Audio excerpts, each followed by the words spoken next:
እና ወረርሽኝ ይላል። ከዘመነ ኳራንታይን ማስታወሻዎች የተቀነጨቡ ናቸው። አበሻ ገራሚ ፍጡር መሆኑን ከድሮ ጀምሬ ብጠረጥርም በደንብ ወለል ብሎ የተገለጠልኝ በዚህ ወረርሽኝ ዘመን ነው። የሀገር ሰው ለጥንቃቄ ማስክ ገድግደህ ሲያይህ ይህን ያህል ምን ያንቦቀቡቀሃል እያለ ያሸማቅቀሃል። ከዚያ አጅሬው አስተኝቶ ለሳምንታት ያከለ አበራይቶ ትቶት ይሄዳል። ከዚያ እንዴት ነህ ስትለው በዝሆን እግሩ ደቅድቆ አጨማልቆ ለቀቀኝ በማለት ፋንታ እኔንማ ይዞ ለቀቀኝ በማለት አቃሎ ይነግርሃል። ከህመሙ በረከት እንዲደርስህ ወጥሮ ያበረታታል። ስለ ክትባት ስታነሳበት እረ ቺፕስ ሊያስገቡብን ነው ይልሃል። ባለፈው አንዱ ፈረንጆች ቺፕስ ክንዴ ላይ ቀረቀሩብኝ እያለ ሰላላ ክንዱን ለህብረተሰቡ ሲያስጎበኝ በሆነ ዩቱብ ቻናል ላይ አየሁት። አይኔን ባይበሉባይ ጠራርጌ አተኩሬ ሳየው ክንዱ ላይ ያለው ኮረሪማ የሚያክል ኪንታሮት ነው። አንዳንዴ ሲደብረኝ ስልኬን መሽለቅ አድርጌ አዲስ አበባ ወይም ማርቆስ ለሚኖር ጓደኛዬ እደውላለሁ። ስማ ያለህበት አካባቢ ኮቪድ እንዴት ነው? እኔማ ትናንት ይዞ ለቀቀኝ ይለኛል። እንዴ ፍቅር እንኳን ትንሽ ሳያመነምን ሳያከስል አይለቅም፣ እንዴት ዝም ብሎ ይለቅሃል እላለሁ በቅናት ስሜት። የሆነ ነገር ትዝ ይለኛል። ድሮ መገናኛ ካልዲስ ፊት ለፊት ቆሜ የኮንትሮባንድ ጫማ ሳማርጥ የሆነ መዳፍ ትከሻዬን ይነካኛል። ዞር ስል የሆነ ሰውዬ ይቅርታ፣ በማጅራት በኩል ሳይህ ከማውቀው ሰው ጋር ተመሳስለህብኝ ነው ይልና ለጥቂት ሰከንዶች ይዞት የነበረውን ትከሻዬን ይለቀዋል። የአገር ቤት ጓደኞቼ ኮቪድ ይዞ ለቀቀኝ ሲሉኝ ትዝ የሚለኝ ይሄ ነው። በዚያን ሰሞን ራስ ምታትና ቁርጥማት ጢባጢቤ ተጫውቶብኝ ወደ ሐኪም ቤት ጎራ ነው። ዶክተሩ ከላይ እስከታች ከመረመረኝ በኋላ በረጅሙ ተንፍሶ የያዘ በሽታ ጋርሊክ 20 ይባላል። ነጭ ሽንኩርትን አብዝቶ ከመብላት የሚመጣ አዲስ በሽታ ነው።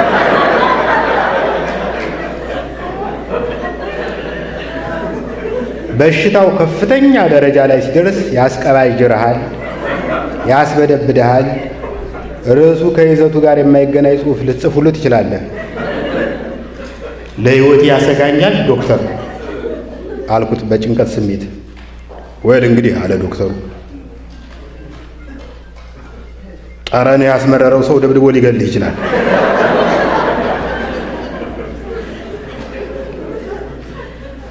ሐኪም ድሮ ቀረ።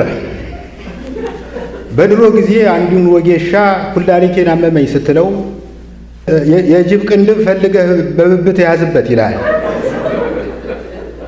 ምክሩን ሰምተህ የጅብ ቅንድብ አመጣ ብለህ ጫካ ስትገባ ጅቡ ራሱን በመከላከል ሰበብ ይበላል። ግልግል። ወጌሻው ምን አለበት? በሕይወት እያለህ ቀብድ ተቀብለዋል። የጥንቱ መንገድ ትንሽ ራዲካል ቢሆንም ሁነኛ መፍትሄ ነበረው። በሽታውን የምታስወግደው በሽተኛውን በማስወገድ ነበር።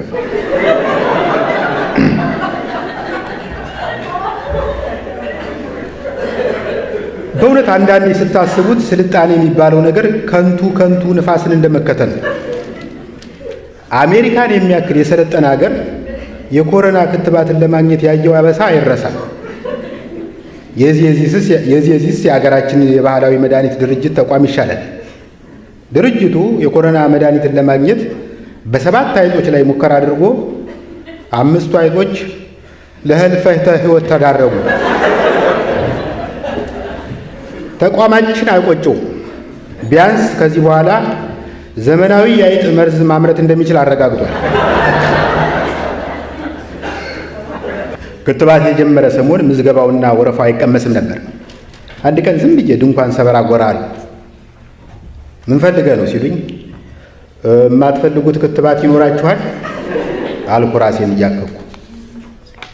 እድሜ ስንት ነው አለች ነርሲቱ። ኦፊሻል እድሜ 40 ዓመት ይገመታል። አዝናለሁ፣ አሁን እየከተብን ያለነው ከ50 ዓመት በላይ የሆነውን ነው። ግን አተነፋፈሴ የ70 ዓመት አዛውንት ነው። እንደምንም አጠጋግተሽ አስገቢኝ። ኦኬ፣ ተመዝግቦ የቀረሰው ካለ በምትኩ ትከተባለህ። እጅሽን ከቁርጥማት ይሰውርልኝ በማለት መርቂያት ቁጭ አልኩ። በሁለት ከዘራ መሃል ጎብጦ የሚንቀጠቀጥ አዛውንት አይቼ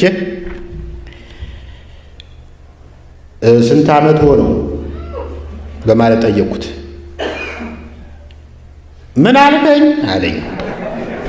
ከኪሴ ማይክ አውጥቼ ቼክ ማይክ 1 2 3 ስንት ዓመት ሆኖት?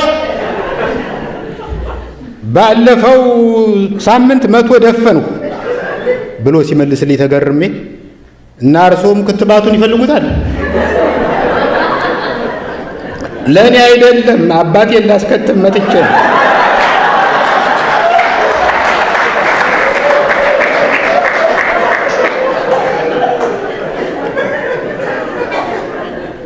በመጨረሻም ተጠራው።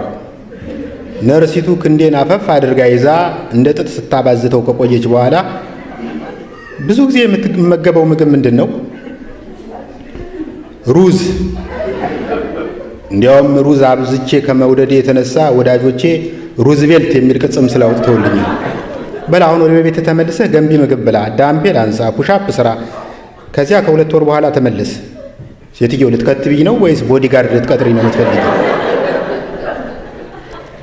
አሁን ሳስበው ሶሻል ሚዲያ የሚባለው ባይኖር የኳራንታይን ብቸኝነት ዘመኔን ምን አደርገው ነበር? ምን ይውጠኝ ነበር? በነገራችን ላይ ፌስቡክ የተቀላቀልሁ ወደ 2012 አካባቢ ነው እና ያኔ ከቤተሰቤና ከጎረቤት በቀር የሚያውቀኝ አልነበርም። የፌስቡክ አጠቃቀም ራሱ በቅጡ አልገባኝም ነበር። የሆነ ጊዜ ላይ 2 ሄክታር ቶክሲዶ ሱፌን ግጥም አድርጌ ለብሼ ጆፌ አሞራ የሚያህል ክራባት ጣል አድርጌበት ፎቶ ተነሳውና ፌስቡክ ላይ ለጥፉ።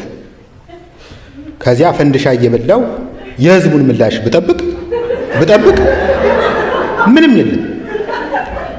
ደብረ ማርቆስ ዘመድ ጠይቄ ስመጣ አስካለ የተባለች ልጅ ላይክ አድርጓለች። ያኔ የላይክ ምልክት የነበረው አውራ ጣት በጣም ግብዳ ነበር። መንገድ ዳር ይዘው ብትወጣ ሊፍት የሚሰጥ መኪና ማስቆም ሁሉ ትችላለህ። ከመደሴት የተነሳ ፎቶዬን ስለወደድሽው አመሰግናለሁ የሚል መልእክት ሰደርኩላት። ኢንቦክስ የላኩላት መስሎኝ ግድግዳዬ ላይ እንደለጠፉት ያወቅኩት በውቄ የዛሬውን ግጥም ደግሞ ርዕሱን ብቻ ነው የለጠፍከው የሚል አስተያየት ሳነብ ነበር። አትፍረዱ። በሰም በታሸገ ኢንቬሎፕ ጽላሉ ወረዳ ከሚኖር የብር ጓደኛዬ ጋር ደብዳቤ ስለዋወጥ ያደኩ ሰውዬ ኢንቦክስ ቢደናገረኝ አይገርምም። ሴቶች በጠቅላላው ቆንጆ ሴቶች ደግሞ በተለይ ፎቶ ለጥፈው ውዴታ ወይም ላይክ ለመሰብሰብ ችግር የለባቸው። ፎቶ ሲነሱ ደግሞ የሳምንት እቅድ ነድፈው የወር በጀት መድበው በደንብ ተዘጋጅተው ነው። የመታወቂያ ጉርድ ፎቶ ለመነሳት ድሮን ሳይቀር የሚከራዩ አሉ እኮ። የኔ እናት የሩቅ ዘመድ ሲሞትባት ሐዘኗን ለመግለጽ ፊቷን ትነጭ ነበር። የዘንድሮ ዝነኛ ሴቶች በወገኖቻችን ላይ የደረሰውን ጭፍጨፋ እናወግዛለን የሚል መልእክት የሚያስተላልፍ ፎቶ ለመለጠፍ 4 ሰዓት ሙሉ ቁንጅና ሳሎን ውስጥ ይቆያሉ። ሰዎች ነን፣ እንድንወደድ እንፈልጋለን። 1000 ጓደኛ ኑሮ 10 ሰው ብቻ ፎቶን ከወደደው ይደብራል። ከወደዱህ በላይ ጭንቅላትህን የሚቆጣጠረው ጥግ ላይ ቆመው ከንፈራቸውን አጣመው ባላይ የሚያልፉ ሰዎችን ስታስብ። ለማንኛውም ብዙ ሺህ ሰው ፎቶ እንዲወዱልህ ትፈልጋለህ። አማላይ ወይም የአንዳሙስ ሴሌብሪቲ መሆን አይጠበቅብህም። የሚጠበቅብህ ይህ ነው። አዋሽን የሚያህል ባንዲራ ልበስ። ግንባርህ ላይ ኤርትራን የሚያካትት የኢትዮጵያ ካርታ ተነቀስ። ከጀርባህ የታወቀ ባለታሪክ ሐውልት ወይም የገዳም ወይም የመስጊድ ምስል ቢኖር አይከፋም። የኢትዮጵያ ፊደል ምልክት ያለበት ቲሸርት ልበስ። የኢትዮጵያ ቁጥሮች የተጻፉበት ሰሌዳ ወይም እንደ ፍሬው ኃይሉ አኮርዲዮን አንገት ላይ አንጠልጥል። በቀኝ ክንድህ ላይ ከቅዱስ መጽሐፍ የተወሰደ ጥቅስ ጣል አድርግበት። ግራ ክንድህ ስለምን ስራ ይፈታል? ደም ለግስበት። የሆነ ጊዜ ላይ አንዲት ቆንጅዬ ልጅ ፍሬንድ ሪኩዌስት ላከችልኝ። በእህትነት ተቀበልኳት። ትንሽ ቆይቼ እህትነቱን በአንድ እርምጃ ላሳድገው ብዬ በማሰብ በኢንቦክስ ሰፈርሽ የት ነው አላማ ሳለሽ ምናምን ማለት ጀመሩ። ጥቂት እንዳወጋሁት ግን በሴት ፎቶ የተጠለለ ወንድ መሆኑን ባነንኩበት። ነገሩ በዚህ ቢያበቃ ጥሩ ነበር። ትንሽ ቆይቶ ሌላ ሰው ታናሽ ወንድሙ ይመስለኛል ተመሳሳይ ፎቶ ገጭ አድርጎ እርኩሰት ማለቴ ሪኩዌስት ላከልኝ። ለጊዜው ብልጭ አለብኝ። ድርግም እስኪልብኝ ጠበቅኩና የሚከተለውን መልእክት ሰደርኩለት። ፎቶውን እንኳ ቀይሩልኝ እንጂ ቤተሰብ የቁም የተነሳችው ፎቶ የላትም። እዚህ ላይ አንድ ነገር ትዝ አለኝ። ድምፃዊ ኬኔዲ መንገሻ የሆነ ጊዜ ላይ በኢትዮጵያ ቴሌቪዥን የሙዚቃ ቪዲዮ ለመቅረጽ መጥቶ ጥሩ ላስተናገደው ዘበኛ ሌዘር ኮቱን አውልቆ ሸለመው። ከሁለት ካሴት በኋላ ወደ ጣቢያው ሲመለስ ተሸላሚው ዘበኛ አሁንም በዘበኛነት እንደጸና አገኘው። ጭራሽ ሌዘሩንም ዛሬ ገድግዶታል። ኬኔዲ ጠጋ ብሎ ሌዘሩን ባይኑ አጠናው። ክርኑ አካባቢ ትንሽ ከመንተቡ በስተቀር የድሮ ነው። ኬኔዲም ፈገግ ብሎ ዘቡሌውን እንዲህ አለው፣ ፍሬንድ የላም ነገር ቀላቅልበት እንጂ። ፌስቡክ እጅ ሲለኝ ደግሞ ወደ ቲክቶክ ጎራ ብዬ ፎቶና ቪዲዮ ቀላውጣለሁ። ስሙኝማ፣ የድሮ እብድ ሙዚቃ ቤት በር ላይ ይደንስ ነበር። የዘንድሮ ዲጂታል እብድ ደግሞ ሞባይሉ ካሜራ ፊት ይደንሳል። የገዛ ራሴን ጤነኝነት የተጠራጠርኩት ኬፋ ሚዲቅሳ የተባለ ጴንጤ በሚያዘጋጀው ሙግት ላይ በማያገባኝ በማይመለከተ በስካይፒ ስሳተፍ ነው። የሙግቱ ርዕስ ዘፈን ኃጢአት ነው ወይስ አይደለም የሚል ነበር። ኬፋ ሚዲቅሳ በእውቀቱ ዘፈን ለአንተ ኃጢአት ነው ወይስ አይደለም? ወይ ችሎታ ሳይኖርህ ከዘፈንህ ኃጢአት ነው። ራሱን የቻለ ኃጢአት እንኳን ባይሆን ወደ ሌሎች ኃጢአቶች ያመራል። በምሳሌ ላስረዳህ። የሆነ ጊዜ በጓደኛችን ሰርግ ላይ አንዱ የኃይል እየታደሰን ዘፈን ለመዝፈን ሞከረ። ድምፁ ግን ከኃይልዬ ይልቅ ለሻለቃ ኃይሌ ድምፅ ይቀርባል። በዚህ የተናደደው ሙሽራ ከአንዱ አጃቢ ጠመንጃ ቀምቶ ተኩሶ ገደለው። ወዳጄ ፍርድ ቤት ሲቀርብ እኔም በምስክርነት ቀርቤ ባርቆበት ነው ብዬ ዋሸው። በመጨረሻም ተፈርዶበት እስር ቤት ሲገባ ሚስቱ ከጠበቃው ጋር ተኛች። በአንድ ብሽቅ ዘፈን ምክንያት አትግደል፣ በሐሰት አትመስክር እና አታመንዝር የሚባሉ ሕግጋቶች ተጣሱ።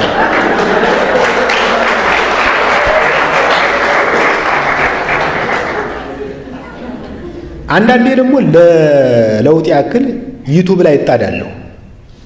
ዩቱብ ለታታሪ ተመልካች መክፈል ቢጀምር እስካሁን መኪና ብቻ ሳይሆን የራሴ መጠበቂያ ድሮን ሁሉ ይኖረኝ ነበር። ለመሆኑ ምንድን ነው የማየው? ፖለቲካ ለድሌም አላሳየው። ትናንት በርካታ ቆነጃጅት አንዱን አልባሌ ዘፋኝ ከበው ሲደንሱ አይቼ ዘና ነው።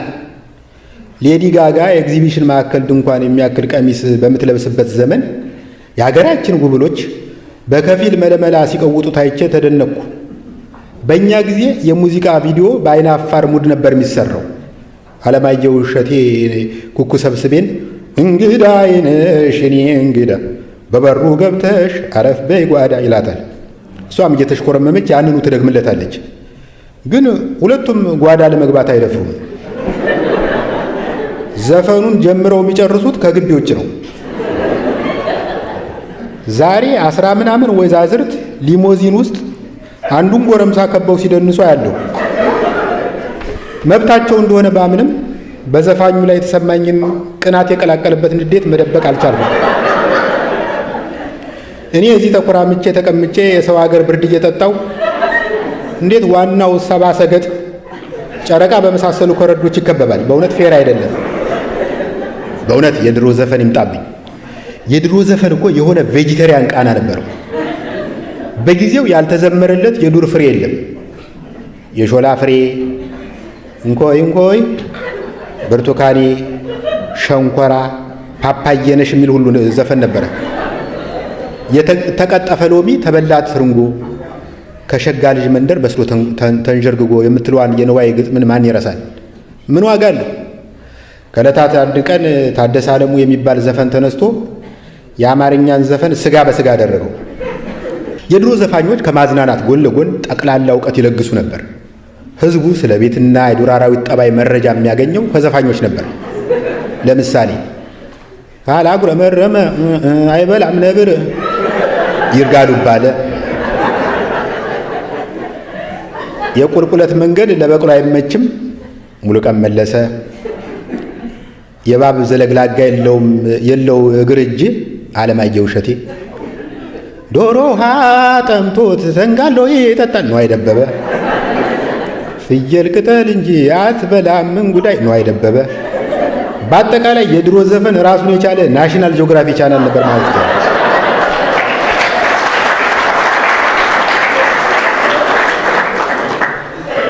በደምሳሳው ሲታይ የድሮ ዘፈን ግጥም ብዙ አይመስጥም። በእኔ ግምት ሁለመናው የተዋጣለት የዘፈን ግጥም የተጀመረው በይልማ ገብረአብ ነው። አሁን ደግሞ ሀብታሙ ቦጋለ፣ አብርሃም ወልዴ፣ ኑረዲን ኢሳ ጥሩ ጥሩ ግጥሞችን ይጽፋሉ። ከቆዩ ዘፋኞች ውስጥ ግጥም የማይሰምርለት እያዩ የሚባል ዘፋኝ ነበር። የኢትዮጵያ ሬዲዮ እግር ኳስ ባስተላለፈ ቁጥር ለምን የእሱን ዘፈኖች እንደሚጥዳቸው እስካሁን አይገባኝም። እንስራዋን አዝላ በወገቧ ላይ እንስራዋን አዝላ በወገቧ ላይ ውሃ ልትቀዳ መሄዷ ነው ወይ